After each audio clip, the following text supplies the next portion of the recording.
আগামী 2025 সাল যুক্তরাজ্যে হাউস প্রাইস রেকর্ড সর্বোচ্চ হওয়ার পূর্বাভাস দেওয়া হয়েছে বা 2025 সাল হাউস প্রাইসের দাম অনেক বাড়বে বলে এরই মধ্যে জানানো হয়েছে। সাম্প্রতিক বাজেটের পরে এই মাসে প্রাইস কিছুটা কমা সত্ত্বেও গত 4 বছরের মধ্যে আগামী বছর বাড়ির দাম সর্বোচ্চ রেটে বাড়বে। রাইট মুভ আউট থেকে সর্বশেষ পরিসংখ্যান অনুসারে একটি বাড়ির গড় প্রাইস ট্যাগ নম্বর মাসে 5,000 পাউন্ডেরও বেশি কমেছে।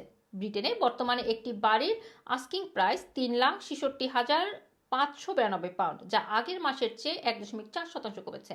অন্যান্য মাসের চাইতে নভেম্বরে আস্কিং প্রাইস সবচেয়ে বেশি কমে গেছে। এদিকে অটাম বাজেটে জানানো হয়েছে আগামী স্প্রিংয়ে স্ট্যাম্প ডিউটি বাড়ানো হবে। চ্যান্সেলর র্যাচেল রিভসও ঘোষণা করেছেন যে দ্বিতীয় বাড়ির ক্রেতাদের 2% বেশি স্ট্যাম্প ট্যাক্স পরিশোধ করতে হবে। এই রেটে 3% থেকে বেড়ে 5% হবে। এদিকে ব্যাংক অফ ইংল্যান্ড বাজেটের এক সপ্তাহ পরে 7 নভেম্বর বেস রেট 5% থেকে কমিয়ে 4.75% করেছে। ইন্টারেস্ট রেট কমলেও মর্গেজ রেট এখনও বেশি রয়ে গেছে। 2 বছর মেয়াদী ফিক্সড রেটের মর্গেজ ডিল এখন 5.5%, ফলে ধারণা অনুযায়ী মর্গেজ কমেনি। এদিকে ইন্টারেস্ট রেট কমে গেলেও রাইট মুভ জানিয়েছে 2025 সালে আস্কিং প্রাইস 4% বৃদ্ধি পাবে, যা 2021 সালের পর থেকে সর্বোচ্চ বৃদ্ধির ঘটনা। রাইট মুভ বলছে ক্রেতারা সাশ্রয়ী মূল্যের প্রপার্টির দিকে ঝুঁকছে। নিয়োগকর্তাদের ন্যাশনাল ইন্স্যুরেন্সের পরিমাণ বাড়ানো হয়েছে।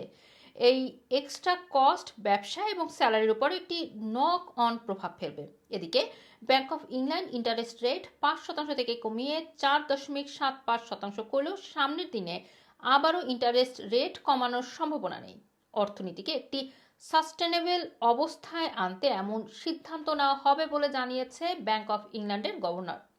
রুমানা রাখি, রানা টিভি, লন্ডন।